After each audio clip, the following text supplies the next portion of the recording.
Well, I certainly hope you enjoyed that segment with Marina. She's definitely a breath of fresh air. What I want to do now is continue that discussion we started earlier in the show about the population of Congress and the minority population. In the first segment, as you recall, we've seen very dramatic growth from 2001 to 2015, particularly for the Latino population and the representation in Congress. And currently, for the House of Representatives, we sit at 20% minority, which I think is the high watermark for Congress historically. That, I guess, was kind of the good news segment because there's been a lot of nice growth.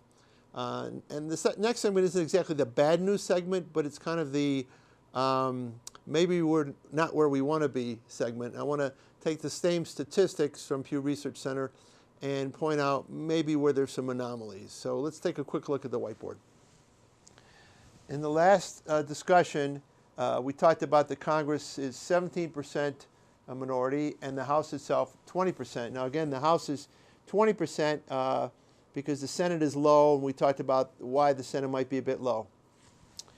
But, and there is a big but, the country right now is 38% minority. Now again, these are Pew Research Center's figures. It could be slightly higher, slightly lower. I actually thought it was a little higher. But if you have a scenario where the country is 38% minority, but Congress is only 17% minority, you see we have a long way to go to get to the point where Congress matches the cultural diversity, the ethnic diversity, the minority diversity of our country. Even though the Hispanics have had the largest growth from 2001 to 2015, they currently have the largest disparity as well, 6% representation in Congress versus 17% in the country. So again, a little bit of push-pull, good news, bad news. Good news is great growth. Maybe bad news is we're not nearly where we need to be to reflect the population of the country. Now, maybe it's not important that the Congress reflects the population of the country. I don't know. But I would like to suggest that perhaps if Congress does not reflect the racial, ethnic, minority diversity of the country, that might be one of the reasons that we're not getting as much done. Maybe everyone's opinions aren't getting reflected, and if everyone's opinions aren't getting reflected, then maybe we're not getting the conversation back to the center, and again, maybe that's part of the polarization. So the Pew study got us some of the way. I also found a very interesting article from something called the Daily Beast, and I want to take a quick look at the slant the Daily Beast put on this. So the Daily Beast had an article, and their article was called The Unbearable Whiteness of Congress. It's a very engaging title. And they discussed some of the same minority numbers we've talked about here. So I'm just not repeating their aspect of that conversation. But they then shifted over to gender. And they point out that the House is currently 19% women.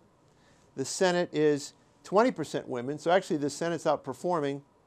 But the United States population is 51% women, 51% female.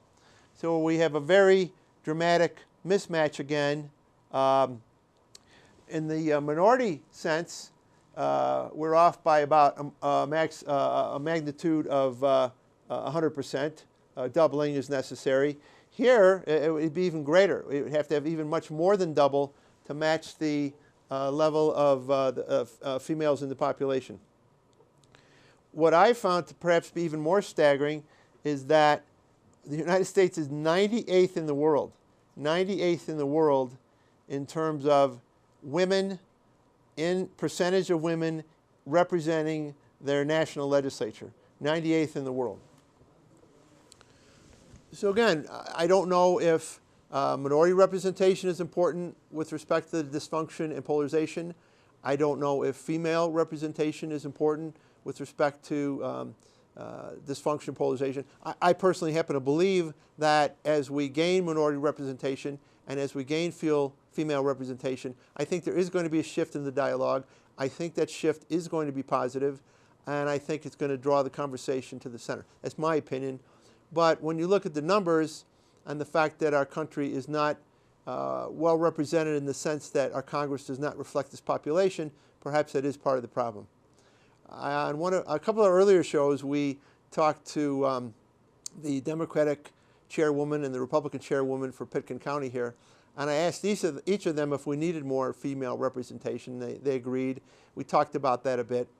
And one of the lines I used on them, and I'll repeat today, is one of my favorite lines from the Illinois legislature, where often there'll be a meeting and one of the female legislators will comment that sometimes there's just too much testosterone in the room. So what we're going to do on some future shows is talk about whether there is too much testosterone in the room and whether or not having too much testosterone in the room, particularly when it comes to leadership roles, we're going to talk about leadership on some later shows, whether or not changing that dynamic a bit will help, again, reduce the cycle of dysfunction and reduce the polarization.